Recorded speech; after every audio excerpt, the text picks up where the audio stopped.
The car ride to the airport had been silent, tension thick between you and Namjoon. Neither of you spoke, lost in thoughts. Now standing with him at the private jet, the weight of everything lingered like an invisible wall. The other members had already left, giving you and Namjoon privacy, though you weren't sure if it was for your benefit or his. As you boarded the jet, your mind raced the Martins, their cruel plans, your parents. Were they truly safe? What if the Martins retaliated? Mark, boss, Mr. Vedhan is on a video call.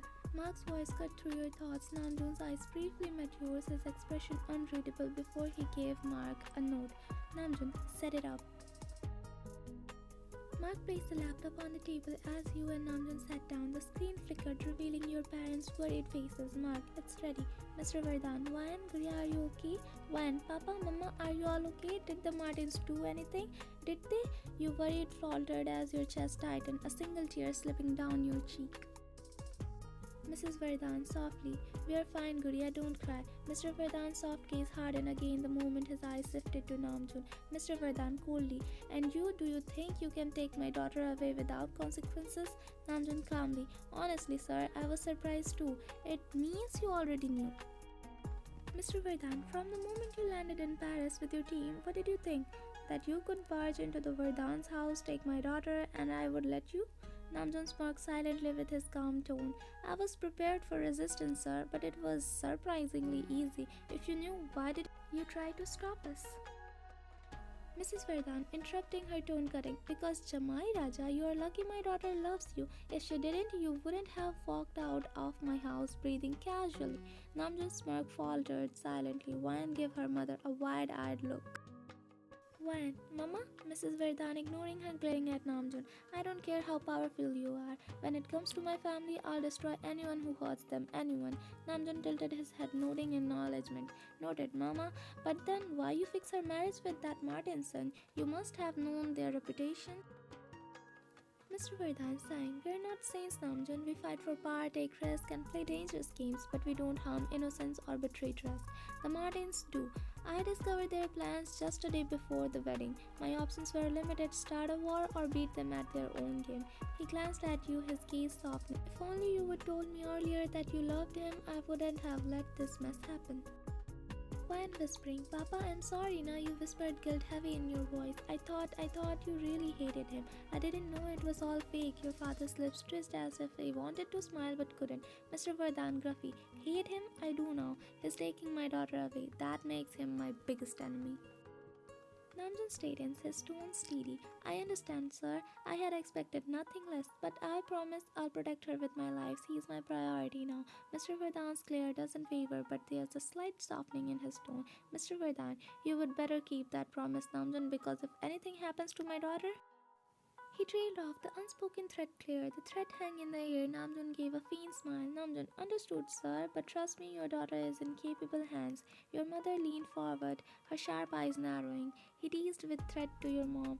Mrs. Vardhan, let me make one thing clear, Jamai Raja. If my daughter is ever hurt, even by accident, I will come for you personally. Namjoon raised his hand in surrender, a small chuckle escaping. Namjoon chuckling. Message received, ma'am. Mr. Vardhan, your father gazed soft turning to you. And Guriya, no matter how far you are our Bahadur Bacha. Remember that? And if anything happens, anything at all, promise me you will call us. We are just a call away. Mrs. Vardhan, yes, promise us you will hide nothing from us. Vayan nodding through tears, I promise, Mama, Papa. Namjoon intervened respectfully. About that, I assure you both.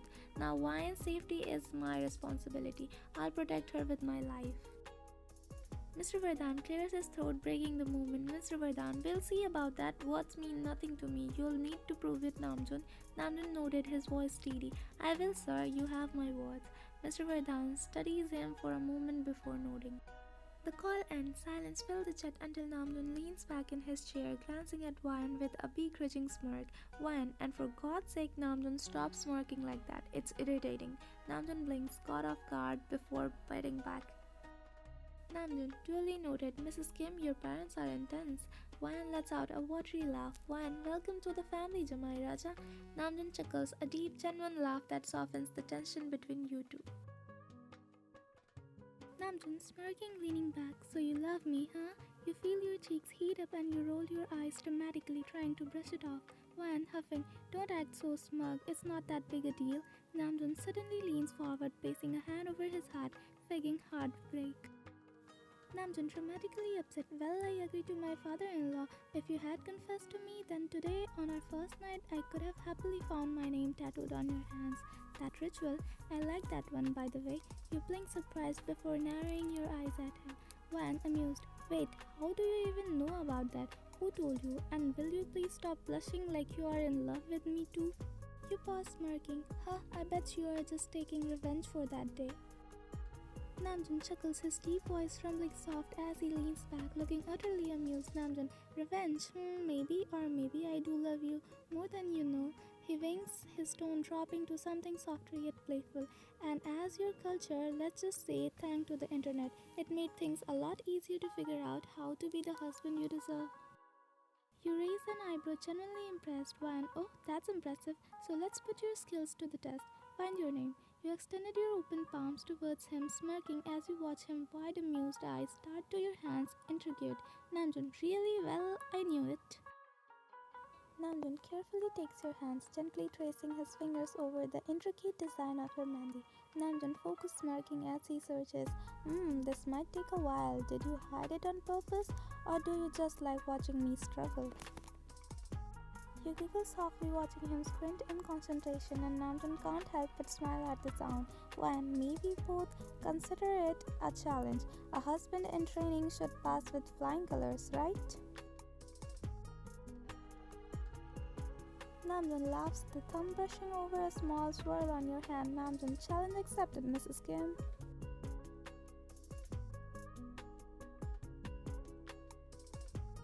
He spoke intensely, scanning your hands, his finger lightly teasing the intricate mehndi patterns, but your jingling bangles kept getting in his way, clicking softly and making his task more challenging.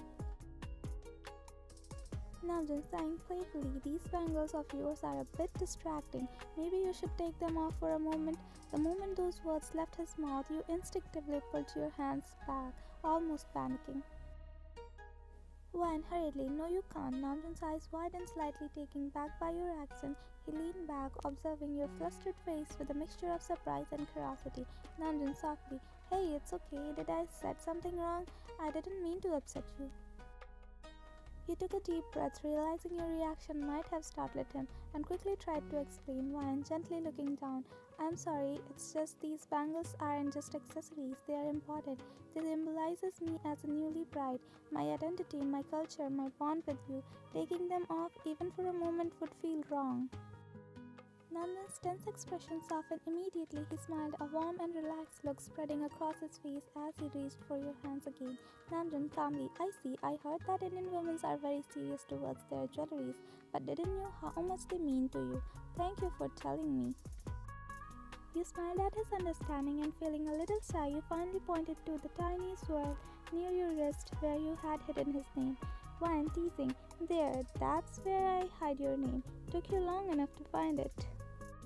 Namjoon chuckled and leaned in, his lips pressing a tender kiss to the spot, the warmth of his gesture sending shivers down to your spine. He looked up at you, noticing the change in your body language, his gaze soft but serious. Namjoon softly assuring, I promise I won't do anything at all, until you're completely comfortable with me. This is about us, and I'll wait for as long as you need. His words hit you deeply, making your eyes sting with emotion. Hesitating for a moment, you stepped closer and wrapped your arms around him in a hesitant hug, while murmuring, thank you for everything, for coming for me, for saving me, for understanding me. You have made me feel valued. You paused, your voice softening further. You are the kind of husband I always dreamed of, just like how my papa values mama. Namjoon's arm tightened gently around you, pulling you closer as he rested his chin atop your head. Namjoon smiling, and you are exactly the kind of wife I never thought I deserved, but I am grateful for every day. As the private plane touched down in Korea, the sun was setting, casting a golden glow over the tarmac. Namjoon stepped out of the car, adjusting his suit, and then extending his hand towards you with a warm smile. Namjoon, shall we? You took his hand, stepping out of the car, and your heart fluttered at the gentleness in his gesture. Together, you walked toward the grand entrance of the Kim mansion. But what awaited you at the door took you completely by surprise. A group of ladies stood holding a decorated thali with flowers, rice, and diya. The scene was unmistakably familiar, an Indian Gurkharvi ceremony. Your eyes widened in awe as one of the women stepped forward, performing an arti while others showered flower petals over you. One softly glancing at Namjoon, you erased this? Namjoon gave a small, almost shy smile. Namjoon, I wanted your first step into our home to feel familiar, like a part of you was here all along. Tears pricked your eyes as a wave of emotion washed over you. This simple yet thoughtful gesture made you feel not only welcomed but truly understood. Namjoon, well, meet her, says Mrs. Lee, our house head staff. One, hello, Mrs. Lee. She nodded with a small smile, and after the aarti, she guided you to gently push a small kalash filled with rice at the threshold, and then stepped into the house with your right foot first. Namjoon stood by your side the whole time, watching you with a sort of affectionate gaze. As you walked further in, the mansion staff and servants lined up to greet you warmly, each bowed respectfully, their voices echoing with kind greetings. Staff, welcome home, Mrs. Kim. Hearing those words, you felt a sense of belonging settle over you. The earlier worries in your heart, the fears, the doubts, started to melt away, replaced with a quiet peace. This wasn't just Namjoon's home anymore, it was your home too. Namjoon leaned in slightly, his voice low so only you could hear. Namjoon, you're home now, Wayan, and I'll make sure it feels like one every single day. You turned to him, a small smile breaking across your face, and for the first time since you landed, your heart felt completely at ease.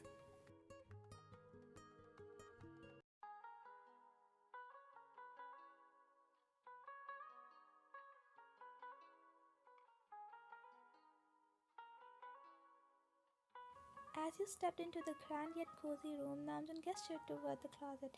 Namjoon, go ahead and change. You'll feel better after freshen up. But you were too exhausted to even respond. Instead, you plopped yourself onto the plush bed, sprawled out like a sack of potatoes, letting out a deep sigh. Namjoon stood there, arms crossed, watching you with an amused smile. Namjoon, so much for listening to me. Should I call the staff to carry you to the closet? You ignored him, closing your eyes as you let yourself sink into the comfort of the bed. For the first time in what felt like ages, peace involved you. The storm, both literal and metamorphical, was finally over. Everything seemed to be falling into peace, albeit in the most dramatic way possible. Just as you were drifting into this newfound serenity, Namjoon's phone buzzed. He stepped away to answer, his tone respectful as he greeted the caller. Namjoon, hello sir, yes, we have arrived safely. Wayan is here too. Hearing your father's name, you immediately sat up, your exhaustion momentarily forgotten. Namjoon handed you the phone and your heart swelled when you heard your father's voice. Mr. Vardhan, Gurya, are you okay? Did you reach safely? We have been worried. Tears pricked your eyes at the concern in his voice, and when your brothers Harsh and Rahul joined the call, you could hear the same worry and affection in their voices. Harsh, we miss you, Dee. The house feels empty without you. Rahul, yes, Dee. Is everything alright there? Is he treating you well? You sniffled, trying to keep your voice steady. Fine, I'm fine. Everyone is kind, and Namjoon, he's taking good care of me. A single tear escaped, sliding down your cheek. But I miss you all so much already. Noticing the crack in your voice, moved closer, smirking as he whispered, only to hear you. Namjoon, what's this? Tears on such a beautiful face? As he wrapped his arms around you, pulling you into his warm embrace, at first you hesitated, but the steady rise and fall of his chest and the safety his presence provided eased your tension. Despite your heart raced, Wayan, Papa, are you all really okay? Did Martin try to do anything after I left? Mr. Vardhan sighing, we'll manage, Beta. The Martins, they're all bark and no bite. Don't worry about us. Focus on your new life. Wayan sniffle, I know. Mr. Vardhan, Namjoon is a good man, Gurya. He will take good care of you. But if you ever need us, you'll find your father right behind you, always. Your uncle took the phone, his voice cracking slightly. Yes, beta, don't worry about anything, but don't forget us, okay? The house feels empty without you. Heart aching, you replied softly, When I want, I miss you all so much. Suddenly, your sister Riddhi's excited voice broke through the line. Riddhi, worry Papa, Papa, your time's up. It's ladies' gossip time now. Her impatient tone brought a smile to your face as you heard your father and uncle chuckling as they handed the phone to Riddhi, and she ran towards the kitchen making them laugh. Riddhi came to kitchen where the mothers were preparing food. Riddhi switched to speaker, her tone playful, masking her curiosity with cheerful teasing. Riddhi, Dee, what's the latest on married life? Any gossip to share? Siddhi, we miss you so much. How's Namjoon Jeju and his family? Do your in-laws know about you, or are you again facing any drama? Siddhi chimed in, her voice filled with curiosity and concern, made Wan smile a little. Wan, Namjoon doesn't have sibling, and after his parents passed, his six friends became his only family, so no in-law drama for me. Riddhi, only those six friends who came with him? Well, they seemed so rude at first. Siddhi, pride evident in her voice. Yeah, but those rude guys helped Aarti to escape from that jerk, John, so they are heroes in my book. You laugh softly, they are light-hearted teasing, lifting your spirits. Finally, your mother's voice came through, calm yet full of concern. Mrs. Verdhan, beta, are you okay? Have you eaten? How is Namjoon treating you? Feeling a pang of nervousness, you answered honestly, When, yes, Mama, he take care of me. Namjoon chuckled quietly, his arms tightening slightly around you, his silence reassuring. The conversation lightened as your aunt joined, making you feel more eased. Aunt, enough of the sad talks. Beta, we know things happen surprisingly and we raised you to be the strong. But don't forget you are allowed to feel everything and we are always a call away. You noted a lump forming in your throat. When I know Chuti Ma, but don't worry, I'll try my best to make things work here. And that's my girl. Namjoon chuckled quietly, his arms tightening slightly, providing the connection you needed, grounding you in the world now you shared with him. Mrs. Verdhan, when Vita, I want to ask you something. Mrs. Verdhan's voice softened even more as he spoke with hesitation and concern. When yes, Masi, Mrs. Verdhan's voice softened, a blend of gentle advice and maternal concern filling the space between them. Mrs. Verdhan's voice was gentle, yet there was a hint of hesitation. Beta, tomorrow is Karwa Chauth. You remember I told you about it, right? Wan, yes, Ma, I remember. Wan replied softly, sensing the unspoken emotion in her mother's words. Mrs. Verdhan sighed, her voice warm but understanding. Beta, Karwa Chauth is about love, hope, and devotion. It's not something you have to do because of tradition. It's your choice. If you feel that connection, let it guide you, and if not, we'll understand because God sees what's in your heart. Only do it if it feels right. There was a pause, a moment of silence as Wan absorbed her mother's words. Wan, Mama, I will do it. She whispered, her voice carrying both love and hesitation and the ache of distance. Mrs. Verdhan, that's nice. I will send all the information. Don't be stressed. Riddhi, I think Dee is already in love. Siddhi, yeah, Jiju is handsome by the way. Mrs. Verdhan, these girls. Okay, Wan, take care, Beta, and whatever you need, we are just one call away, okay? Your mother replied softly, and though you couldn't see it, you could feel the love in your mother's voice, as if she were right there beside you. And after a few more goodbyes and teasing, the call got disconnected. As you took a deep breath, you pressed your phone gently against your heart, closing your eyes as a single tear slipped down to your cheek. Leaning back into Namjoon's chest, you felt his arm tighten around your waist, grounding you in the quiet strength of his embrace.